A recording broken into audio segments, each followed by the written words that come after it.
Welcome to the Daily Coffee Pro by Mapper Forward, friends, and thanks to our presenting sponsor, the Coffee Small Business Mastermind Group. If you're a small business owner looking for support and $100 a month is within your budget to get a support around your small business strategy, head to the show notes and click on the link to get more information. We have new groups opening up in July.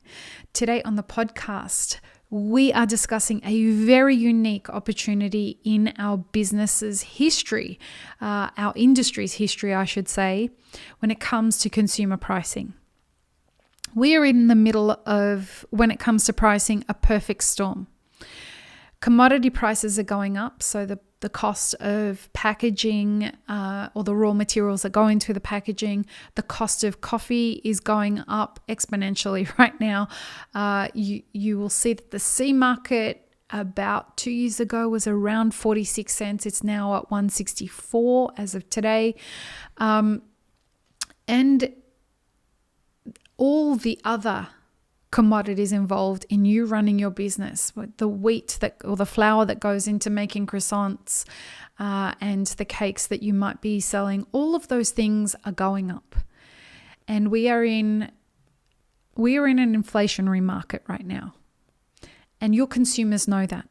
Add to that the challenge of wages and finding staff right now. The cost of that is going up.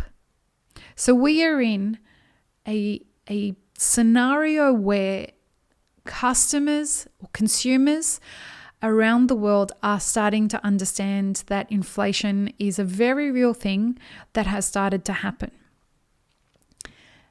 And that puts you in a very unique position as somebody who is selling a consumer product or an FMCG, a fast-moving consumer product.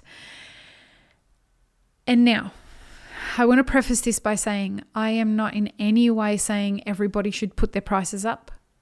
What I am saying is that through your cost of goods analysis, if you can see that releasing your product is no longer profitable at its current price, it will make sense to your consumers if you take this opportunity to increase your prices, because they are becoming more and more aware of the stresses that are placed on your business from a commodities perspective, because they in turn will start to see that in the supermarket.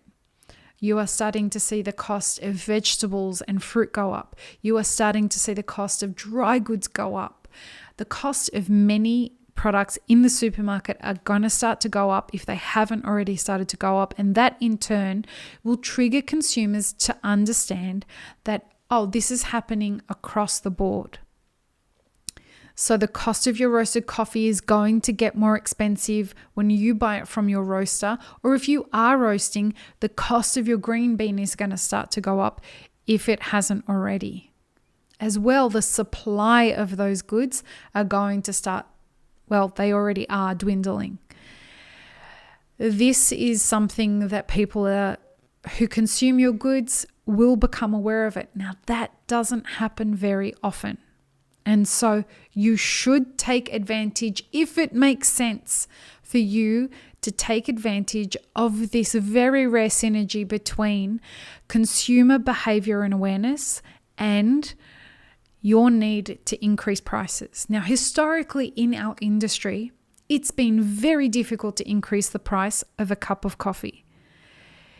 It has been very difficult to increase the price of a cup of coffee. This is an opportunity for you to do that because your customers are able to see your perspective. Your customers will get on board now. You knowing what amount to increase that to will all be based on your cost of goods analysis. It will also work better for you if you start to give your consumers some insight and transparency into why you're making your decisions. There is absolutely a right way to increase prices, and there is absolutely a wrong way to increase prices. The right and the wrong way will be dependent on who your customer base is. Do your customers want to be informed, and do they care about having clarity of insight? And if the answer to that is yes, then go about giving that to them. You will gain some customers through doing this. You might lose some customers through doing this, but explaining the process to them will give you more of a trust relationship with your consumers moving forward. We are experiencing things in our industry that we've never experienced before, and that's going to continue for some time. I often use the analogy of a painter when I'm talking to small business owners.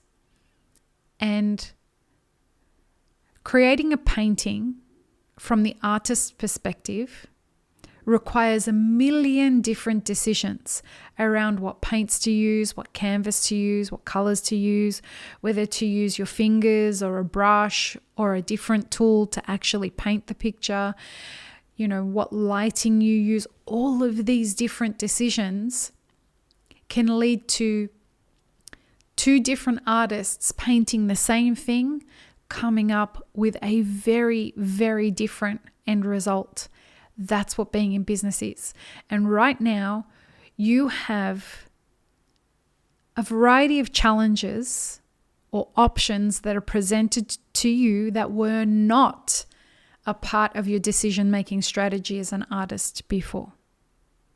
How you choose to navigate this territory moving forward will be an integral part of the success that you do or do not see. And so I invite you to take pause and to consider how you will make these decisions moving forward. And I wish you every success in these decisions. It's an exciting time. Some businesses are going to survive. Some businesses are not. I believe many will not. How do we make sure that you do? Peace, love, and peanut butter, friends. Have an amazing rest of your day.